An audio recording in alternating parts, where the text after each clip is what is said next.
Assalamualaikum Sobat Poskota. Berikut ini adalah rangkuman video pilihan netizen Poskota selama 3 hari sebelumnya di antaranya. Ini pengalaman para Menteri Kabinet Merah Putih ikuti retreat di Akmil bareng Presiden. Jelang debat, Cagup Jakarta Pramono Anung, saya terus terang siap diserang. Simpatisan padati kawasan Ancol jelang debat kedua paslon Pilkada Jakarta, sorak-sorai teriaki jagoan, menang satu putaran. Ketum PDIP Megawati hingga Ketua DPR RI Puan Maharani hadiri peresmian Sekretariat DPP Merah Putih.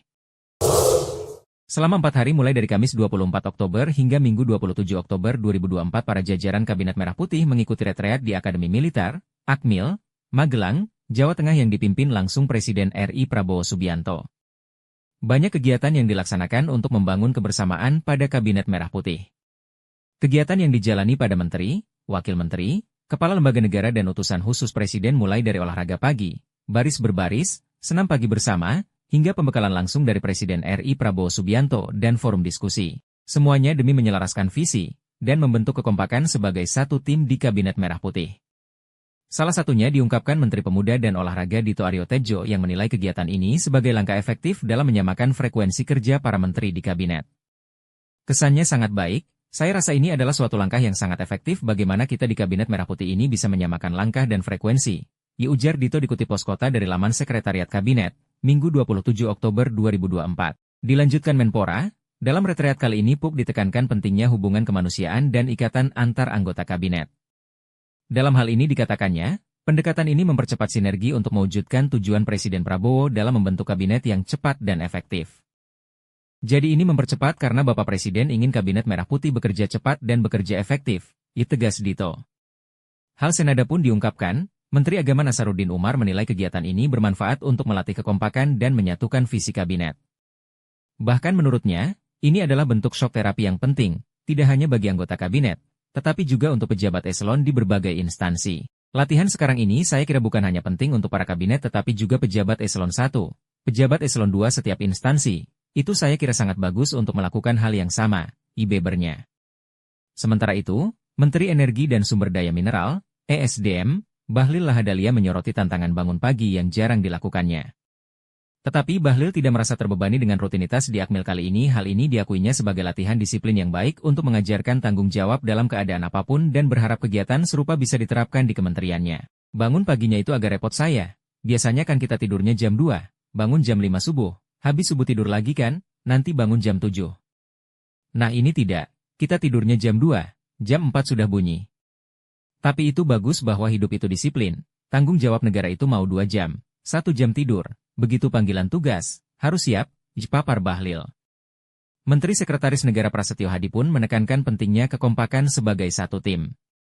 Bahkan dirinya mengibaratkan kerja Kabinet seperti tim sepak bola, di mana setiap anggota memiliki peran berbeda, namun bekerja sebagai satu kesatuan. Kegiatan retreat di Akademi Militer Magelang ditegaskan Presiden RI Prabowo Subianto kepada jajarannya sangat pentingnya untuk kebersamaan, disiplin, dan kesatuan visi di antara para Menteri Kabinet Merah Putih. Dengan semangat baru ini, Prabowo berharap mampu membawa pemerintahan menuju pencapaian yang lebih solid dan efektif. Calon Gubernur Jakarta nomor urut 3 Pramono Anung mengaku siap diserang saat debat kedua yang berlangsung di kawasan Ancol, malam nanti. Hal itu disampaikan Pramono di rumahnya kawasan Jaksel saat hendak berangkat menuju lokasi debat kedua. Saya terus terang pengen diserang, jadi kalau saya diserang dengan gembira hati, kata Pramono kepada wartawan di lokasi, Minggu 27 Oktober 2024. Hal itu lantaran jika dirinya merasa sudah berpengalaman selama di pemerintahan yakni selama 20 tahun. Sehingga sersengan dalam forum debat dianggap hal biasa. Apalagi tema yang dibawakan dalam debat kedua berkaitan dengan ekonomi dan pembangunan. Karena urusan data dan sebagainya mungkin karena 10 tahun saya mengerjakan ini, jadi saya mungkin lebih siap untuk itu. Saya malah pengen diserang Tetnasuk dalam berbagai aspek yang mungkin di luar dugaan saya yang mungkin saya gak tahu. Gak apa-apa juga, itu turnya. Lebih lanjut, Pramono berujar jika dirinya sangat siap menghadapi debat kedua malam ini. Sebelum debat, Pramono sempat bermain dengan anak dan cucu. Saya jujur ya dalam debat ini tidak mempersiapkan terlalu berlebihan karena saya nilai bahwa lawan debat saya ini diri saya sendiri, tandasnya. Kesiapan KPU DKI Jakarta. Komisi Pemilihan Umum, KPU, DKI Jakarta menyiapkan rangkaian debat kedua 3 pasangan calon, paslon, Pilkada Jakarta 2024. Lokasi debat yang semulanya di Ecovention Ancol, kini berpindah lokasi Beach City International Stadium, BIS, Ancol, Jakarta Utara. Adapun debat akan dibawa oleh dua orang moderator yaitu Friska Clarissa dan Rifana Pratiwi. Sementara 7 panelis yaitu Dr.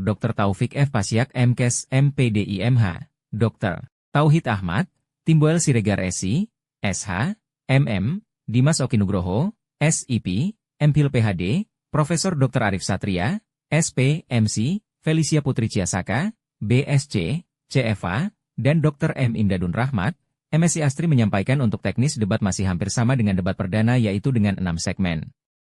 Susunan acara tidak ada perubahan, tetap 6 segmen, dengan pembagian segmen sama seperti debat pertama, jika tanya.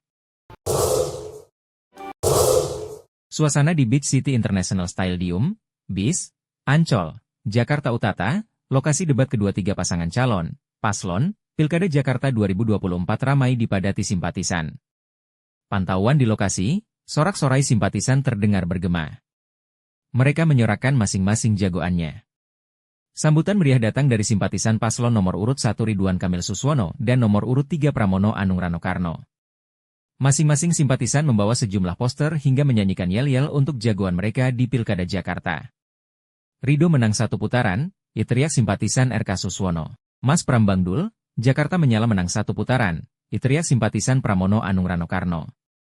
Sementara pihak kepolisian tampak melakukan pengamanan ketat di sejumlah sisi.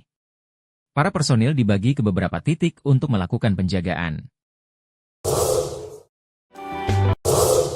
Ketua Umum, Ketum, PDIP Megawati menghadiri peresmian kantor sekretariat DPP Taruna Merah Putih di Jalan Sumatera, Gondang Dia, Menteng, Jakarta Pusat, Senin 28 Oktober 2024.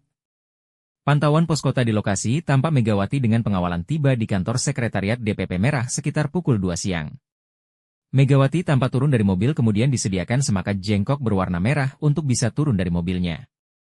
Tak hanya Megawati, Ketua DPR RI Puan Maharani juga turut hadir dalam acara peresmian tersebut. Bahkan, calon gubernur dan wakil gubernur Jakarta nomor urut Pramono Anung Rano Karno tampak mendampingi.